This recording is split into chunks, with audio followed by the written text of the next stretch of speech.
Welcome to the Open Talent Report, the award-winning podcast where we dive deep into the emerging trends in global employment, the future of work, the talent crisis, the demographic deficit, and the new world of work with our expert host, Connor Heaney. Connor is the managing director at CXE EMEA, a company that takes the hassle out of finding, compliantly engaging and paying contractors anywhere in the world.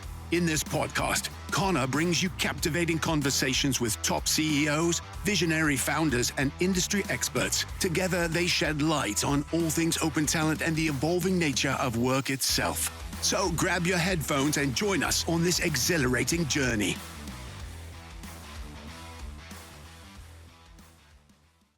Hello and welcome to this week's show, where I'm delighted to be joined by Kelly Webster, Global Delivery and Engagement Director at Talent Solutions at Tapfin, which is part of the Manpower group of companies.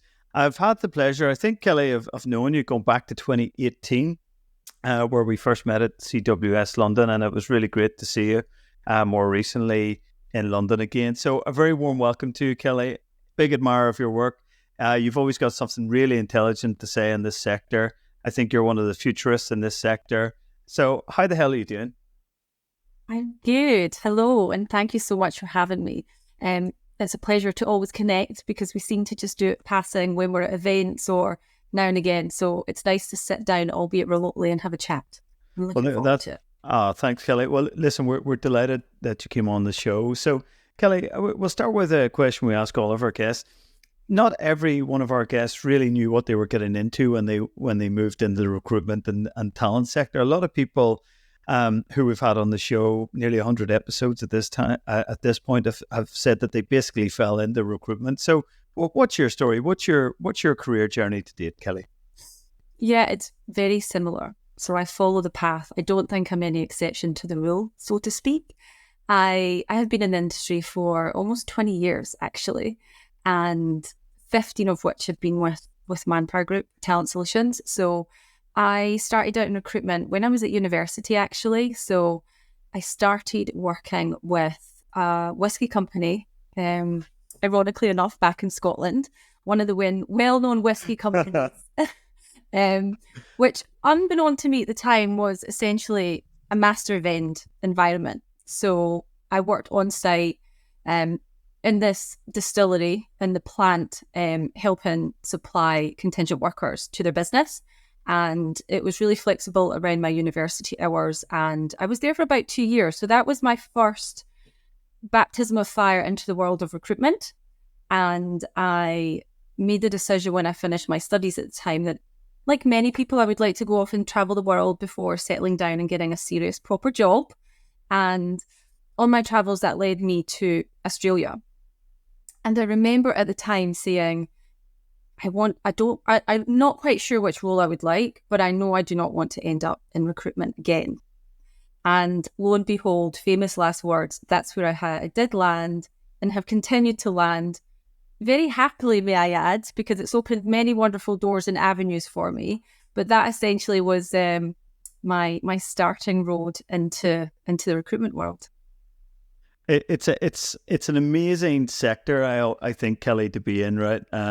Whether you're on the really transactional delivery side, right? You know, where you're finding people jobs, essentially, you're selling to the clients, selling to the candidates, you're acting as a broker. And then, of course, you move into the more transformational elements of recruitment, staffing, human capital, RPO, talent on demand, MSP, payroll, brokering, compliance. And it's a really sophisticated sell and a service, actually. And I probably could come under the one word, outsourcing, Kelly.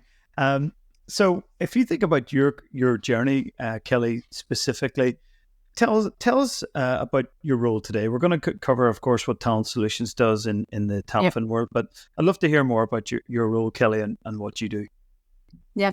So my role essentially, I am in a global position within Talent Solutions for delivery and engagement. So essentially I'm in what we'll call operations, right? So I am accountable and responsible for ensuring that the services, the MSP services, so the CW or service procurement programs, along with various other solutions, which I'm sure we'll get into throughout this conversation, that we sell and deliver to our clients, I am accountable for making sure that those run smoothly, making sure that we staff them accordingly, making sure that we develop and we evolve the services, and really focus on client satisfaction and evolution of our partnership with our global clients. So our global clients can reside in all the regions. Because I am based here in EMEA, a lot of my stakeholders are headquartered in Europe, but I have been fortunate enough to work and live in different countries, primarily in EMEA and APAC, where our stakeholders can reside in different countries and often multiple countries, and managing them at one point in time as well. It's such a fascinating sector, the MSP market. The company I run, Kelly, we're adjacent to it and we're also in it, right? And it strikes me that in some ways it's evolved, in other ways it hasn't evolved, and I'm not sure why. Right? Would you agree with that? Yes, I think there is a degree of what value is MSP bringing to the marketplace, to the evolving marketplace. So I think we've got the beauty of we've both been in the industry for a long time, and I have been fortunate enough to grow in the industry. So I absolutely started off at the bottom, right? I may have came in with my degree and piece of paper, but I absolutely started from the ground up as an administrator, and essentially putting the hard graft to work my way up the organisation into the role that I'm in today. And I'm really fortunate and thankful enough that I could do that. But I would say that over the years, I have watched the MSP industry grow and develop and essentially bloom. So I think if we cast our mind back to maybe 10, 15 years ago, and some clients we still work with today that we've had for over 15 years, believe it or not. And some of the activities and the services that we were given were probably more transactional based, were more operational in nature, in solving more tactical problems of visibility, getting compliance set up, where is my employee located, how can I strip out the immediate hard cost savings. Now, not to say that those are not strategic activities by any shape or form, but it was more, I guess, operational in nature in the services that we provide. We were not as aligned to senior stakeholders in the organisations. We were not as aligned to talent management strategies. And I say that has evolved significantly, especially in talent solutions. So, and other competitors as well, to be quite fair. So we are now more aligned to senior stakeholders, to those decision makers in the business. We're more aligned with helping organisations solve more strategic questions related to where is the new talent market?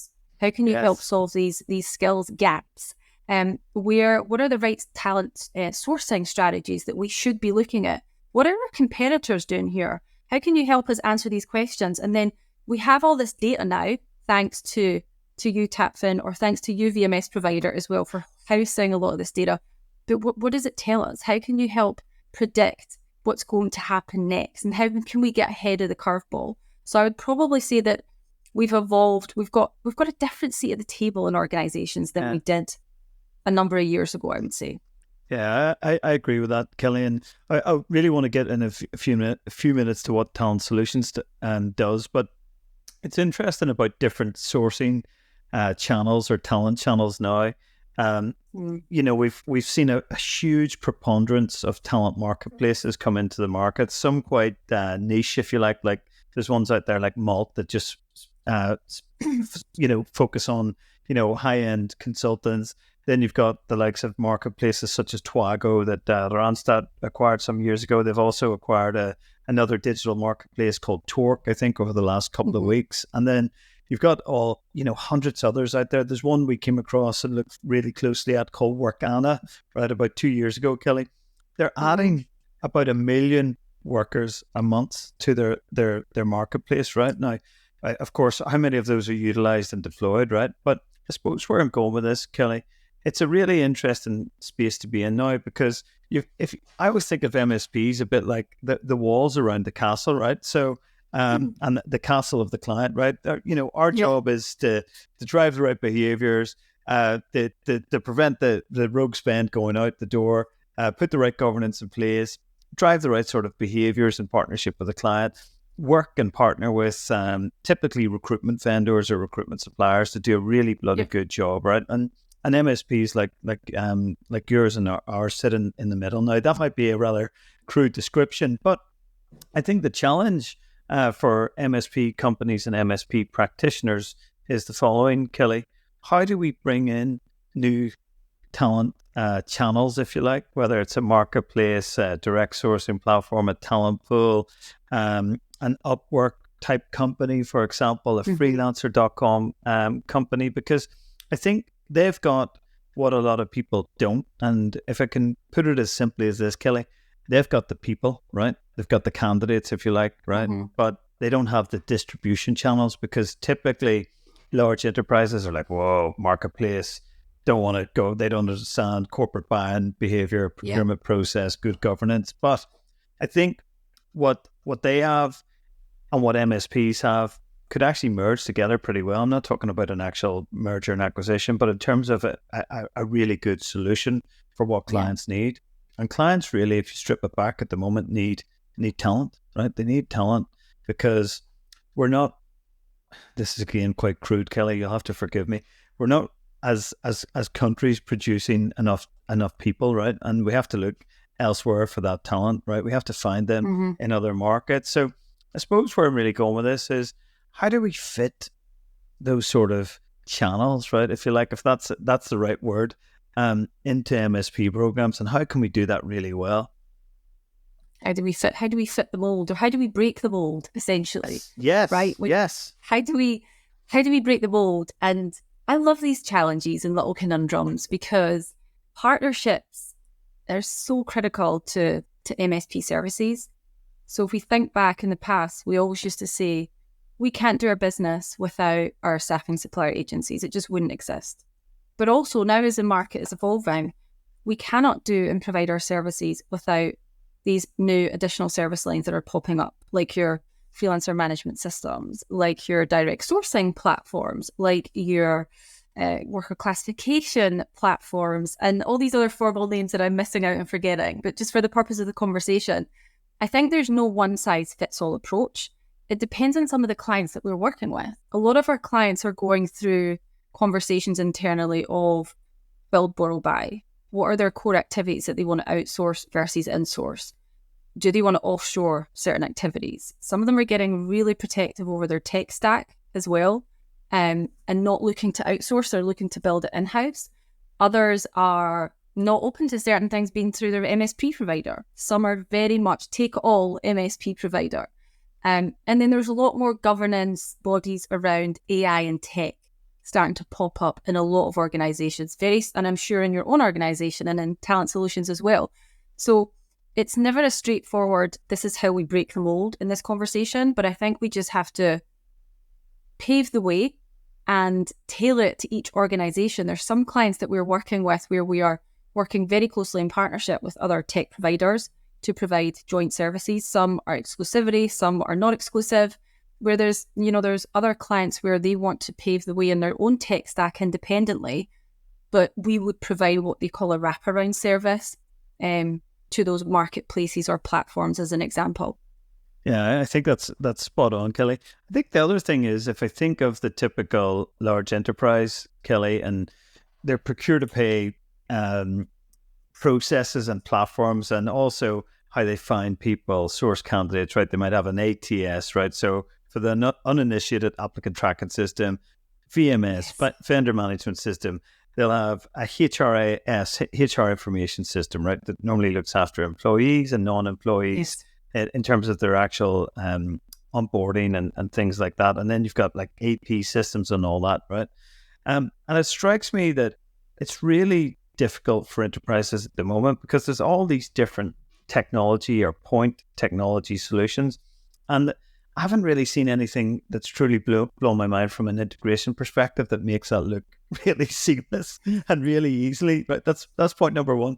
But point number two, Kelly, is that it doesn't really give organizations, to your earlier point about skills, finding skills and people internally, a single view of the talent that resides either externally or internally or even adjacent to their organization. Have you seen anything out there that you went, all right, we need to put this in, or you have put it in somewhere or implemented it somewhere? So I think it's still evolving, Connor. So I don't think there's one fits all solution where we've seen that work perfectly. I think what we've done is we've been able to implement there's a compilation of services that will give the view that they need, and we're taking the lessons learned from that. So if we think about our global clients, particularly the global clients that I work with, these are huge organizations with billions of dollars of spend under management, some even billions of dollars spent under management for their non-employee workforce, right? Which is where it's our sweet spot in that non-employee workforce for Tapfin anyway in particular. And that in itself brings complexity and diversity. And if they themselves as an organization do not have that centralized system usage, we have cultural nuances, we have local legislation and compliances, there's always going to be an element of local nuances and configurations, and there'll never be that one size fits all. I think we have to test the market with some of these advancements in tools and technologies. A lot of the approach I'm seeing is caution via pilot opportunities. Get it right in the market, Yes. Build it and the rest shall come, right? Essentially, build it and they shall come, whether that comes to direct source opportunities, cross-border, hiring near or offshore. Those are where I'm seeing, and even marketplace concepts, right? When it comes to your service procurement and marketplaces in particular with some of the big tech companies or tech providers, if they call themselves tech providers. I'm sure there's a more different term more innovative term that they use that I'm not politely positioning correctly, but you know what I mean.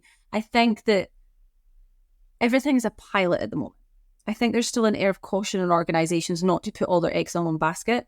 Now, you always get clients that are more risk averse than others, but it really depends on the culture and the strategy that's been set in that organization and how rigorous it is that they need to go over talent for specific talent markets now. And I see that more happening in our clients that have industries in emerging skills or more in green energy. I think they have more of a drive and a need to be less, risk adverse to make that happen. Yeah. I think that's really fair comment. Kelly, I'm sure our audience have worked out that Talent Solutions is about talent, right? But I'd love to just cover briefly what you guys do at Talent Solutions and Tapfin, if that's okay. Yeah. So essentially, we're a global organization. We're part of Manpower Group, and we provide services applicable to an organization's non-employee workforce. So our goal is to optimize the management of their contingent workforce population, essentially.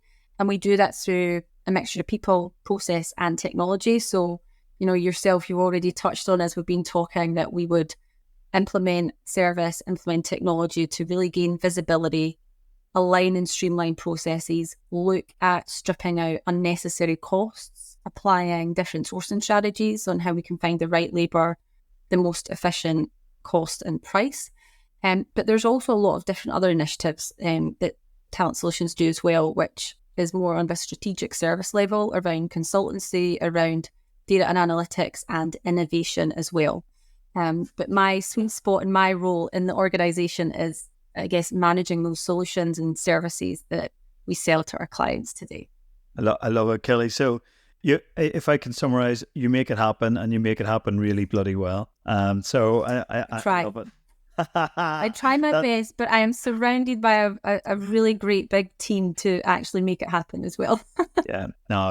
You've got a great team, Kelly. And I've got to know many of your colleagues over the years, starting with the famous Colonel, unfortunately passed away some years ago, who was the president or the leader at Tapfin for many years, but what a guy he was. But Kelly, I want to touch on the global MSP, right? So, many of us in the solutions and the sell side community, if you like, we see global MSP, we get this tender and we go, bloody brilliant, we're a global company, Tapfin are in, I don't know, 50, 60, whatever, how many countries it is, a lot of countries, yes. Right? Same as companies like ours, right? 50 plus, we're like, yes, we can do this, right? And invariably we can, but it's not always as good as it might seem, right? The global MSP. It strikes me that many have tried and many have failed, right, to really do this well, both from the buy side, but also from the solution side or the sales side, that have really tried to make this these sort of deals happening.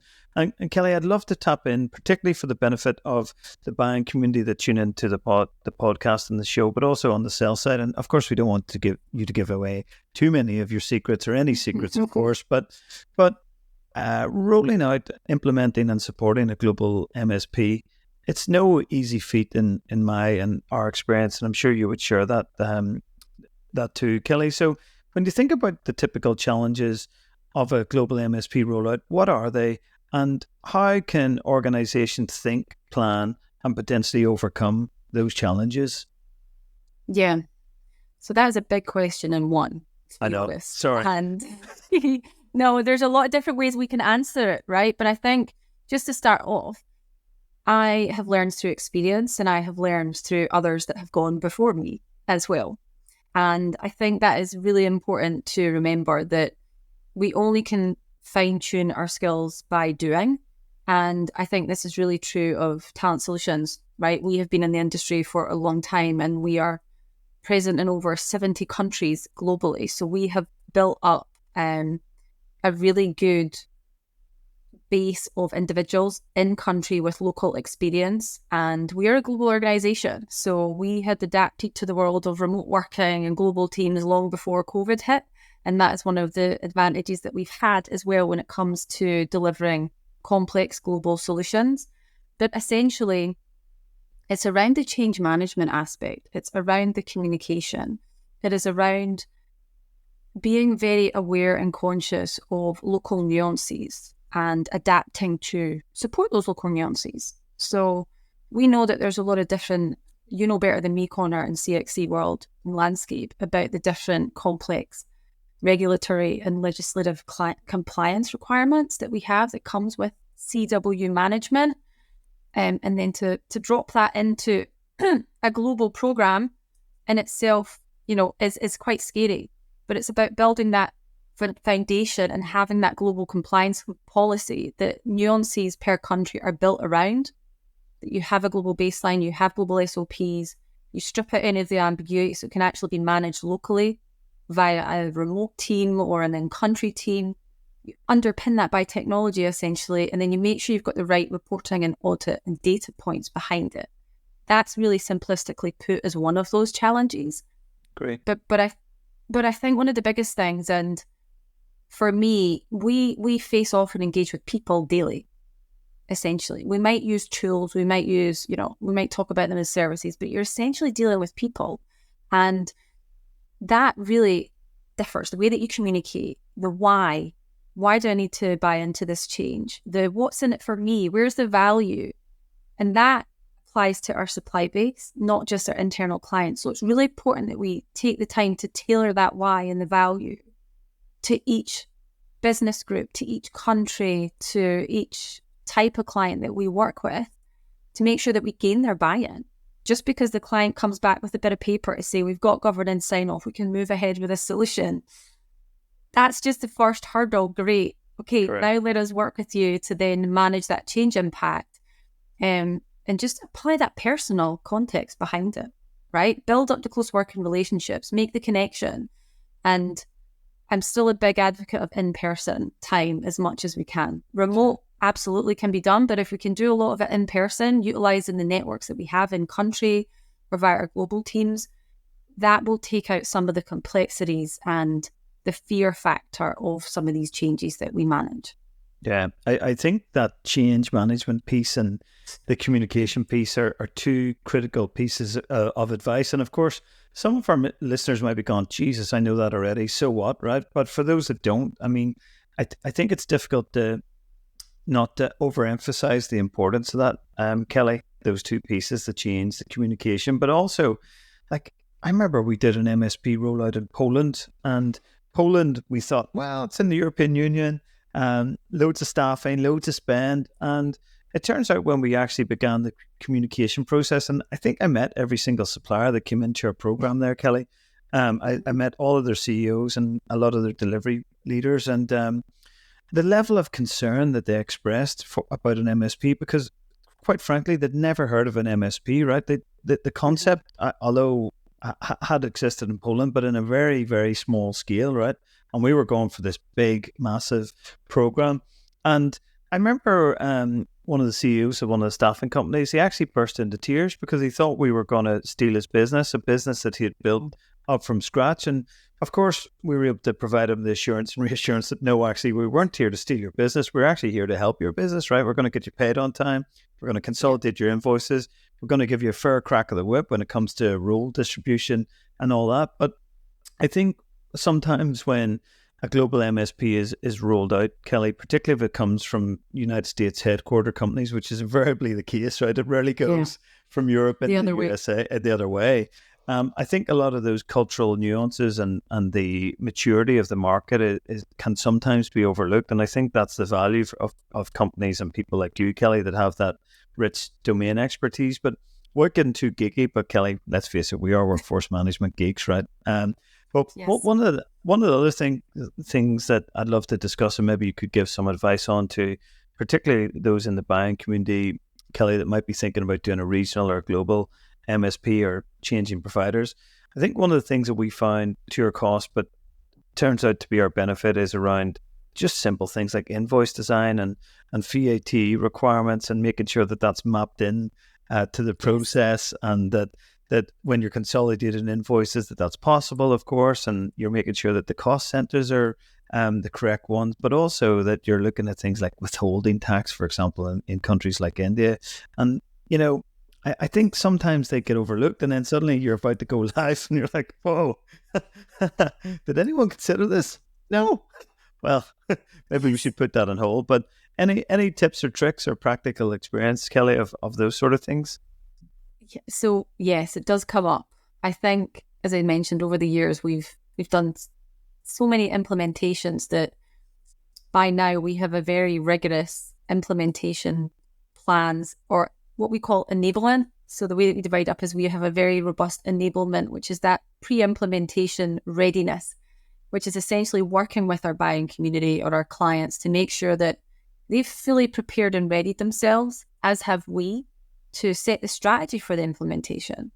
Defining what does go live actually really mean? What do you think it means? Because this is what we think it means. Let's get aligned, because some of that actually will come down the line, right? Some of that is actually maybe not what you believe is sold, because the organizations that we work in, they're huge and they're complex, and they have very diversified governance structures that we need to navigate. So I think never making any assumptions. Our biggest enemy and our client's biggest enemy is assumptions and perception, right? We can never rest on our laurels that from a RAG status, it's always green. Just because the client sent a nice email does not mean that we're green, right? So I think my lesson learned, even in delivery, but especially in implementations, never make assumptions, because it's always the negative assumption that will land, which will result in a poor perception from the client. And that's what we want to avoid, especially with implementations. And that may sound rather, well, that's not super inquisitive, Kelly, but when you think about these implementations and the size and the scale, yes, there's always a plan for integrations, Connor. Yes. There's always a plan for communications, but it's then actually taking the time to discuss with the stakeholders. Does this make sense? Does this give you what you need to go back with the value prop back to the business? If the project plan takes a steer in the other direction, which can happen, and we always account for the risks and the what ifs, is that enough for you to build into your business case to change the direction? Does that give you the value, right? So you always, for me, we have to plan for the what ifs and the worst case scenarios, and we prepare our clients that, yes, trust us, we can deliver this on your behalf, but also if a problem does come up, trust us to solve that challenge with you as well.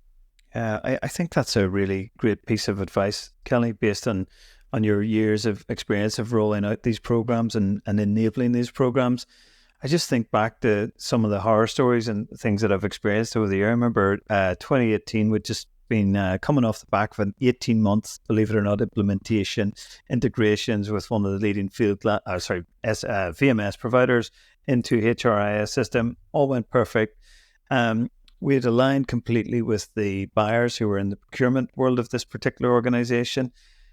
We'd done our mapping, made sure that all the stakeholders were across this and were fully supporting the changes that we're about to go on. And we got to this meeting, Kelly, about a week before go live, and the procurement folks said, yeah, we've just got some of our HR colleagues that we want to bring in. And we were like, HR, what? They were never in the stakeholder map. Don't recall them ever being in any of the sessions. Don't recall them ever even being part of this particular program. And we got into this meeting, Kelly, and it was probably the worst meeting of my life because the HR people put the breakdown. They said, no go live next week. So we actually had to do about another 6 months re-engagement with the HR stakeholders within this particular organization, which spanned quite a number of countries, get their buy-in again, and then roll out all the change and communication. So I suppose that was probably the biggest lesson I've learned when it comes to rolling out global deals. You think you've crossed all the I's, crossed all the T's, you've done your pre-work, your readiness. You know, the people that you're working with here are great people, by the way, but I don't think they'd expected that the HR team in that organization would have so much sway, right? And what we were about to do was actually going to impact them as they seen it negatively. So it was a bloody nightmare, Kelly. And it sounds like I'm complaining, but I'm merely telling that story to illustrate some of the pitfalls for our listeners. To scare everybody off from embarking with an implementation. No, don't be. We can manage it. It's just getting that alignment. It's just getting that alignment, Kelly. I think first and foremost, I think that's the main thing, and also identifying who they are. Yeah, and like there's loads of there are horror stories, but there's success stories as well. Like I think we need to be really aware of the organizations that we're working in, and each culture is different. I heard I forget the name who made this. It's quite a famous quote that culture eats strategy for breakfast, right? So, I mean, I love that one, and it's so true. So we really need to make sure that we know who we're working with. We need to understand their history. We need to understand their strategy. Is there going to be changes in the strategy or their global business objectives midway through an implementation? What is going to potentially influence the direction of this implementation or project, whether that's embarking into new markets, whether if it's rolling out a direct sourcing solution. But we're lucky enough that we've got a lot of these experiences in our bag, in our little bag of tricks, that we can manage it with ideally as little impact to go live as possible. And I mean, some of these implementations that we're managing now, Connor, are in unique markets that are not mature. Yeah. Okay. We're also doing a lot of service procurement, so statement of work implementations, which is not as mature and evolved as CSOW. Yeah. And these are hard gigs to sell into clients, to sell into our consultancy agencies that are not your traditional staffing suppliers. And we had great success with a client recently last year with 2 categories of spend in 2 countries, which, you know, was a real tough gig to implement. But the biggest lessons learned that we had there was really being lock in step with the client on our strategy, defining what go live meant and answering the why for the business and the suppliers. And essentially we came in a little bit behind go live. Okay, it's not perfect, but we redefined that go live timeline to support with the supplier engagement. But essentially we exceeded our, first 3 months compliant and visibility targets, right? Was to get a percentage of that spend running through the new tool. And then we also managed to enroll all the suppliers for day one. So for us, that was the priority goal. It was the 80-20 rule that we applied for that implementation. And then we could redefine the objectives after the first 3 months. So we were thankful enough that the client trusted us with that approach, and it still gave them what they needed to please their leadership and based on the goals that they had, right? Their goals initially visibility within the first 3 months, that quickly pivoted to driving competition, to cost savings, to others. So I guess the big lessons learned is really that communication that will drive everything else that follows.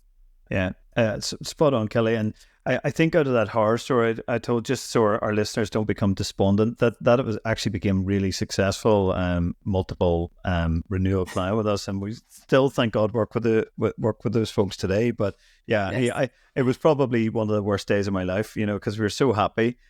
Working life anyway, we're going live next week, everything's good, status is good, data upline's ready. All the fields are met in the field glass, all the good things, communication plans about the launch or had been launching. And anyway, but we managed to recover it after that 6 months resell again, right, and engagement. But like, Kelly, just thinking if we can just stay on the topic of global MSP and global opportunities.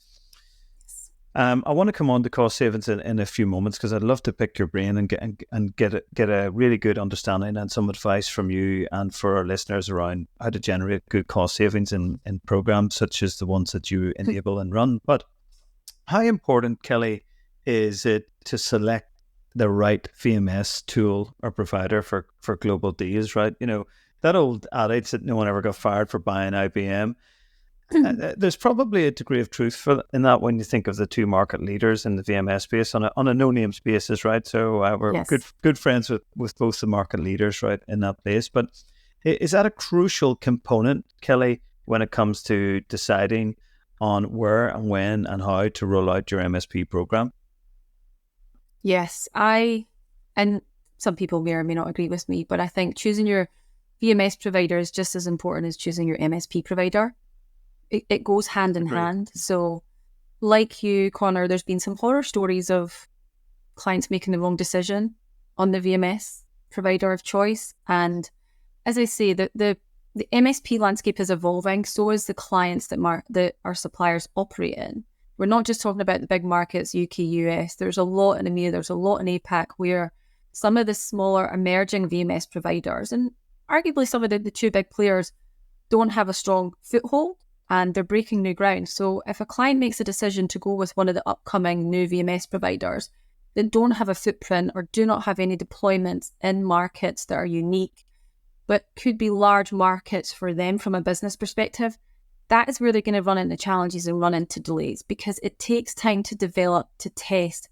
And some of these markets outside of our, UK, US, some of our onshore European markets are very unique, very strict labour contingent requirements from an invoicing perspective, from compliance of the rules around hiring and extending. If the smaller VMS providers do not have proven experience and are not set up there, that's when our clients are going to run into challenges. Now, we can support with guiding and mentoring and advice and work in partnership with the VMS partners to do that. But that is a risk that our clients have to be aware of, and that has to be part of their due diligence when they're selecting a VMS provider.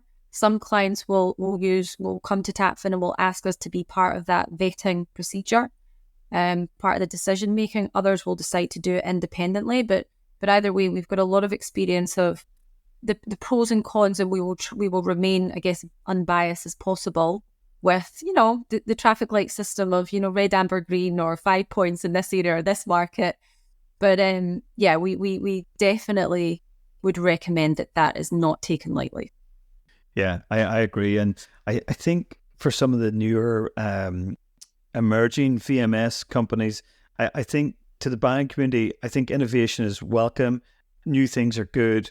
I'm a technology optimist on a general basis, but I think those words of caution are well founded, Kelly, because if you go into Germany and you don't know the rules, for example, on the IUG or tenure or all the 300 other things that you need to know and build into a program and a technology there, you're going to come unstuck pretty quickly. Yeah, absolutely. And especially, I'm a real data geek as well. I don't pull data myself. I get it from a lot of people. I'm very good at asking the questions, Connor, and how do we get this information rather than actually configuring it? But for me, it's really important that all VMSs can provide you the data points that they can capture and report out on these data points. The great thing about all the VMS providers, new or existing, is that they are all integratable with a number and variety of platforms, which is great. But do the data points behind that, do they sit there? Do they sit behind? Are they going to give you what you need, especially in the emerging areas such as service procurement management? That's where I've seen some challenges and some gaps that need a little bit of work, as well as certain countries as well from a compliance perspective. There's always workarounds. There's always other platforms that you can bolt on, but our clients want a seamless solution. So, my advice would be, if in doubt, go to your MSP partner, ask for their advice, because we're very well versed on these evaluations and recommendations. I think that's perfect advice, Kelly, actually. And maybe if we could leave our listeners, particularly our USA-based listeners, with one last piece of advice, Kelly, particularly if they're thinking about rolling a program into Europe. It's around getting the works councils in places like Germany, Netherlands, Sweden, Sweden, Denmark, and Norway really on board, right? They've bizarrely, for a US audience, the works councils, which are a bit like trade unions in a way, it's a crude description, but they've got a lot of sway and a lot of power, even around how independent contractors are engaged and hired in certain organizations. Do you think that's a useful tip, Kelly, for our USA audience that might be unfamiliar with the European landscape? Yeah, absolutely. It's know your business locally. Understand the as-is business process mapping today. Understand how it's done and why it's done. And 9 times out of 10 in mainland Europe, especially your Germany and France, the why behind it is because it's by law, right? It is required by law. Yes. And there is requirements to validate any changes to processes. So it's really important that you get that early engagement and that those individuals in an organization or a council associated to your organization are involved in any of your approval processes and governance thereafter. So we work with clients, as an example, who have programs and solutions live in Germany, as an example, but not for all their locations and all their sites. So if we want to then bring more of them into the program, that again, Workers' Council approval, and they can reject or they can approve. But it's really important and a really good point that you make that you have to know your own business before you hand certain elements over to an external provider as well. And that's part of the evaluation that we would recommend is done if they haven't thought about that themselves. Yeah, I think you've put that so succinctly and so helpfully, Kelly. It's appreciated. So Kelly, I'd like to move on, if we may, to cost savings and efficiencies. How would you typically go around making that happen in a program?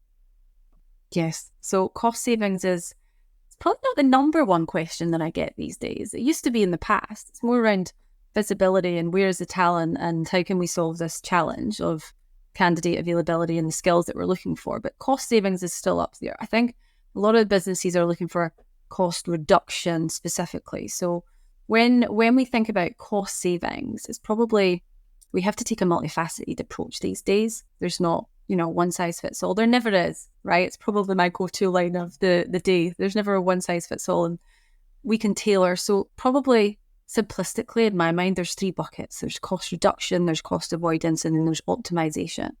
And, some clients do this very well independently to a certain degree. Some need our help from the get-go. So when we think about cost reduction, these are the kind of the hard dollar savings. It's going to hit the bottom line of the client.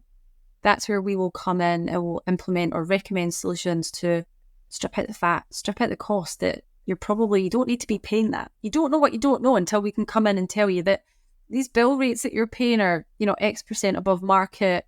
Let's look at implementing some volume discounts and volume rebates with your suppliers, right? Those are those kind of hard cost savings that everybody will know and love with traditional MSP services.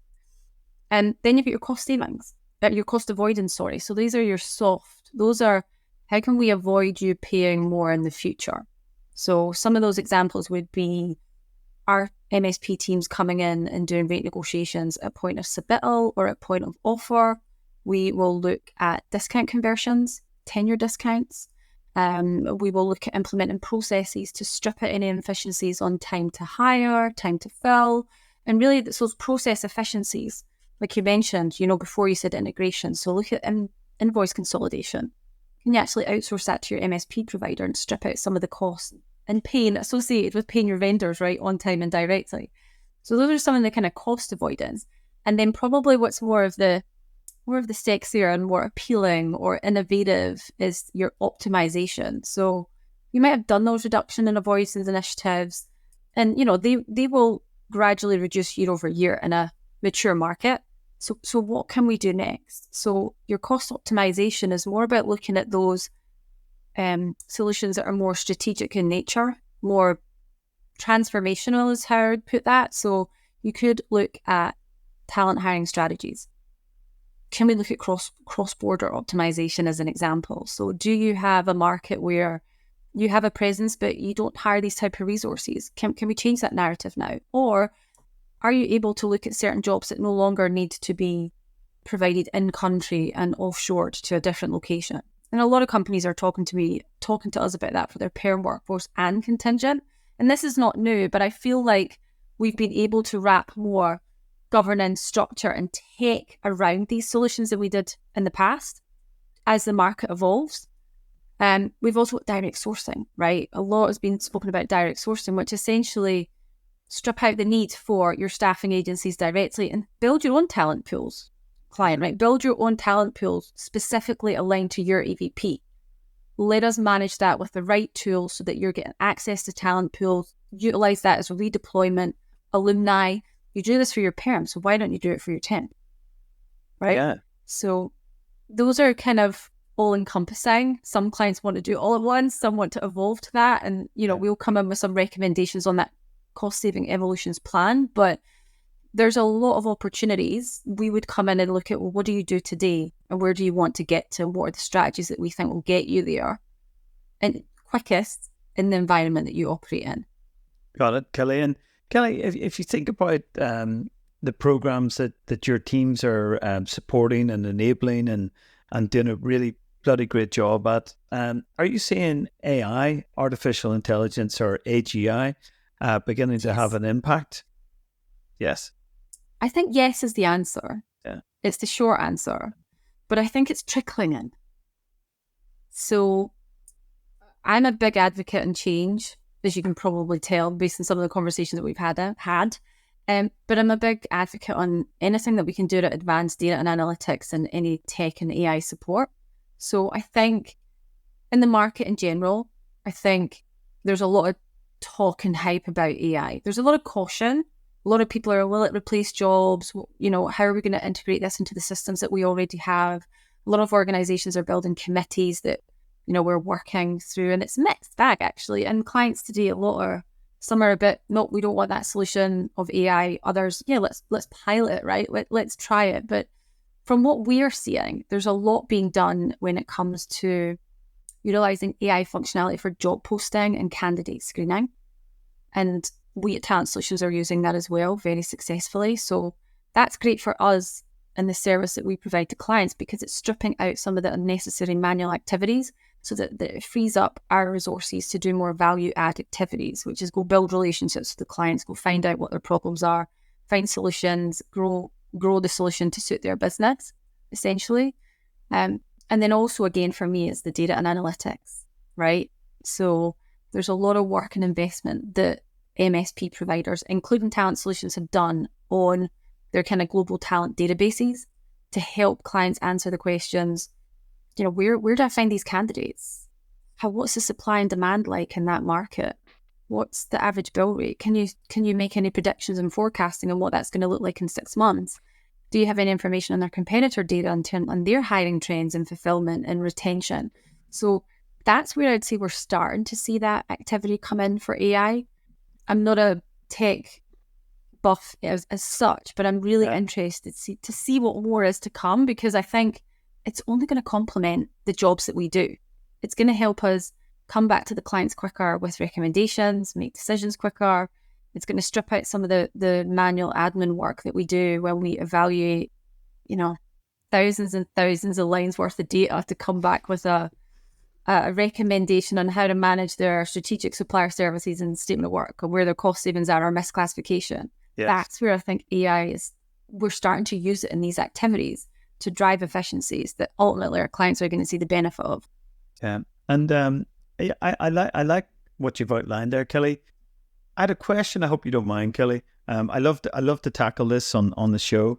But are you concerned about AI's impact on jobs? And if I could frame it in this way, right? So one of our programs that we've had for quite some time now, we've actually seen the spend through our company reduce, and we're looking at it going, whoa, what the hell is less job orders coming through and all this? And we're trying to analyze it, and we thought, okay, we'll just go to our client and go, hey guys, what the hell's happening here? And it turns out that a lot of the jobs that the workers that we were engaging and managing were doing have actually been replaced by an AI, right? Now that's the first time in any of our programs, and I doubt it'll be the last actually, which is sad to say, but I'd never thought that we would see such a quick impact on our business, right? Mm-hmm. In terms of revenue and spend decreasing as a result of AI displacing jobs, right? I always had that theory, right?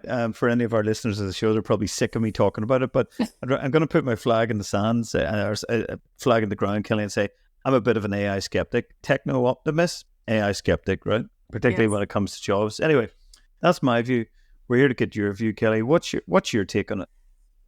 So I've not had that experience that you have, where I've seen the impact so harshly, right? With an impact to jobs and bottom line.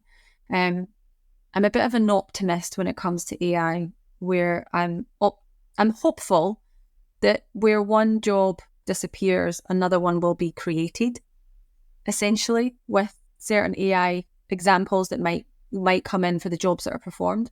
And it might not be in that organisation specifically for those individuals, but elsewhere.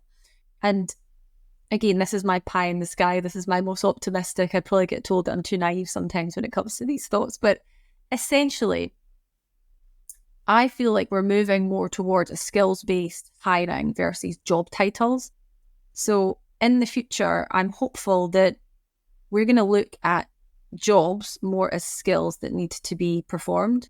And there may be certain tasks that AI can perform, but essentially you still need individuals. You still need that human element to perform tasks. So, that I could apply my MSP experience to another industry in the next 5 years by utilizing the skills that I've gained and applying them elsewhere. And just because I don't have that specific job title on my CV, that will support. So I guess what I'm trying to say in a really roundabout way is AI may take away jobs, but the talent market and the evolution of the services and how we work today, that's going to continue to evolve as well, Connor. So we're already talking to clients that are starting to ask the question, how do we extract the skills of these particular roles across CW, SW, certain things that we may outsource to BPO providers? How do we extract those skills and then really look at the right channel that they should be in, and then look at talent mobility across the organization?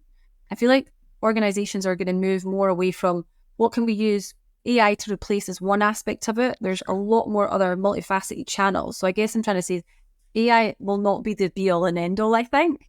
It might take away and give in some elements, but I think there's other changes and challenges that we need to adapt to at the same time. Yeah, I'm watching the talent mobility and skills-based hiring sector with great interest. Kelly, I think there's a natural alignment for companies like yours and companies like ours to really partner successfully with those sort of companies. And I've seen one of the skills platform, I don't know if they'd like me calling that, called Gloat, Gloat, and some of the amazing work that they're doing and some of the results they're getting for some of their big banking and insurance clients, and some of the cost savings, but also some of the internal mobility metrics that they're achieving are off the charts.